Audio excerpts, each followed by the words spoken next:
Welcome to this explainer. All right, let's dive right into this. So, we all know the classic childhood story of Robin Hood, right? You know, the romantic hero living out in Sherwood Forest, taking from the wealthy to give to the poor. It's this wonderful tale of justice and equity that, honestly, most of us grew up admiring. But what if I told you that in the real world of finance and wealth building, that exact same romanticized ideal is actually a trap? Today, we're going to completely shift how you view wealth, taxes, and the rules of money, relying entirely on the fascinating source material we're breaking down. We're going to look at the hidden power of corporations and uncover how the wealthy actually play the game of money. So I want to pose a question to you. And fair warning, it might sound a little controversial at first. Was Robin Hood a hero or a villain to the middle class? Well, according to the author's rich dad in our source text, Robin Hood was absolutely no hero. In fact, he was a crook. Now, you might be wondering, why on earth would he say that? Because the Robin Hood ideal, this deeply ingrained belief that we should just take from the rich to subsidize everyone else, has ultimately become the root cause of the absolute heaviest financial burden placed on the modern middle class today. Listen to this highly counterintuitive truth outlined by the author. The Robin Hood ideal of taking from the rich to give to the poor is the biggest pain for the poor and middle class. Think about it. When the masses demand that the ultra-wealthy pay more taxes to fund public systems, who actually ends up footing the bill? Spoiler alert, it isn't the rich. The reality is that the wealthy have legal ways to bypass these burdens entirely. The money that funds the government overwhelmingly comes straight from the educated, high-earning middle class. To really grasp how this massive shift happened, we have to rewind and look at how taxes actually started. Section 1. The real history of taxes. Okay, looking at the historical timeline, it's pretty wild to see that initially there were literally zero permanent taxes in the US or the UK. None. From 1799 to 1816 in the UK for the Napoleonic Wars, and 1861 to 1865 in the US for the Civil War, taxes were strictly temporary measures. They were used exclusively to fund wars. But here's the huge turning point. In 1874, the UK made income tax permanent, and in 1913, the US did the exact same thing with the 16th Amendment. Now, how did the government convince a fiercely anti-tax public to just agree to a permanent income tax? Well, it took 50 years to sell this idea, and they did it by using the Robin Hood theory. They told the voting public that these taxes would only punish the ultra-wealthy, and it worked. The middle class and the poor voted for it, genuinely thinking they were sticking it to the rich. But once that system was locked into place, a massive structural shift happened. You see, the source contrasts two fundamentally opposed mindsets here, the government bureaucrat versus the capitalist. Think about it. If you're a government bureaucrat, you're actually rewarded for spending more money and hiring more people. If you don't spend your entire allotted budget, you risk getting less money the very next year.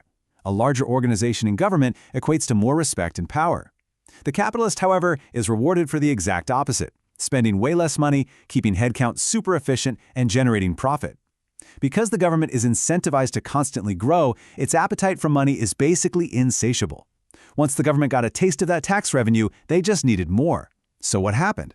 The tax bracket began dropping lower and lower, eventually swallowing up the very people who voted for it, the middle class. To put this into perspective, the author points out a staggering metric: 5 to 6 months. Today, the average American worker labors from January all the way into May solely to generate enough money to pay their taxes to the government. Let that sink in. You are essentially working half the entire year for the government before you even start earning for yourself. And the crazy part?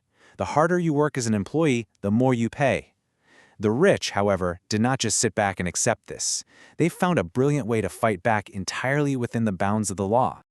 Which brings us to Section 2, the hidden power of corporations. So, what exactly is the specific legal mechanism the wealthy have used for centuries to protect their assets when their government comes knocking for more money? It's the corporation. But we really need to define what a corporation actually is.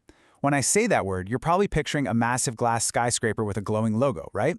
But it's not. A corporation is simply a legal document sitting in a manila file folder in some attorney's office, registered with the state agency. It has no soul, no physical body. Historically, going all the way back to the days of sailing ships, the rich used this legal entity to pool their money for risky voyages. If the ship sank, they only lost the money they put into the corporation, not their own personal estates. It's basically a protective legal shield. Now, if you trace how the money moves, it perfectly illustrates how a personal corporation functions in the modern world. When you operate just as an individual, your income goes straight to you, you pay taxes on it right away, and then you try your best to live on whatever's left. But when you insert a personal corporation into the mix, it's a whole different ballgame. The corporation earns the income. It sits completely outside your personal balance sheet. The corporation pays its expenses first, and then only the reduced, leftover income is passed on to you to be taxed. It is literally a legal force field that intercepts your income and massively reduces your taxable burden. To make this super concrete, the author shares this fantastic personal anecdote from back in 1974. He was working a regular day job as an employee at Xerox. He was actually making great money in sales, but he noticed that the harder he worked, the more taxes just disappeared from his paycheck. It was totally demoralizing. So he applied what he calls the Xerox strategy. He formed his own side corporation and started minding his own business, literally. He used his sales commissions to buy real estate through his corporation. Eventually, the cash flow from his properties was so strong that his corporation bought him a brand new Porsche as a company car, using pre-tax dollars. He was still working his day job, but he was using a corporation to quietly build his asset column on the side. All right, moving on to Section 3, the 4 pillars of financial IQ. So how do you actually start playing this game yourself? Well, according to the source, true financial intelligence, or your financial IQ, is a synergy of 4 distinct skills. First up is accounting. That's just basic financial literacy, your ability to read financial statements and actually understand the strengths and weaknesses of a business. Second is investing, which is the creative science of using money to make more money. Third is market understanding, grasping the core fundamentals of supply and demand. And fourth is the law, utilizing corporate structures for tax advantages and asset protection. Without a solid combination of these 4 pillars, the world is just going to constantly push you around financially. Let's quickly zoom in on that third pillar, market understanding. The author uses a kinda hilarious but absolutely perfect example for this, the 1996 Tickle Me Elmo craze. If you're old enough to remember this, parents were literally trampling each other in toy stores right before Christmas to buy this little Sesame Street doll. Why? Because the company heavily advertised it, created a massive wave of demand, and then the toy just seemingly vanished from shelves, heavily restricting the supply. Absolute panic set in, prices skyrocketed, and people who couldn't find the toy were forced to buy alternative, way higher-priced gifts. This wasn't just a toy shortage, it was a pure masterclass in how human emotion drives the fundamental economic forces of supply and demand. Understanding this mechanic is absolutely crucial to investing in anything, whether it's stocks, real estate, or even vintage baseball cards. Then, under the 4th pillar, the law, the wealthy utilize 2 specific advantages. First, tax advantages like the Section 1031 exchange in U.S. tax law. This basically allows a real estate investor to sell a property and roll the profits directly into a larger, more expensive property while completely delaying the capital gains tax. You can just keep stepping up your wealth, tax-free, as long as you keep rolling it over. Second is lawsuit protection. We live in a highly litigious society. The rich use corporations and trusts to shield their wealth. So when someone tries to sue a wealthy person, they often find out that the individual technically owns nothing. They control everything through legal entities, sure, but they personally own nothing, which makes them incredibly difficult to take money from. And that brings us to Section 4, freedom from the rat race. So, how do you finally escape the cycle? The author boils down the absolute fundamental difference between the working class and the wealthy capitalist into 3 really simple steps. It's a huge aha moment. For employees, the cycle goes like this. 1, they earn money. 2, they pay taxes on those earnings immediately. And 3, they try to spend whatever is left over. But corporate owners do the exact inverse. 1, they earn money. 2, they spend as much of it as legally possible through corporate expenses. And 3, they pay taxes only on the leftovers.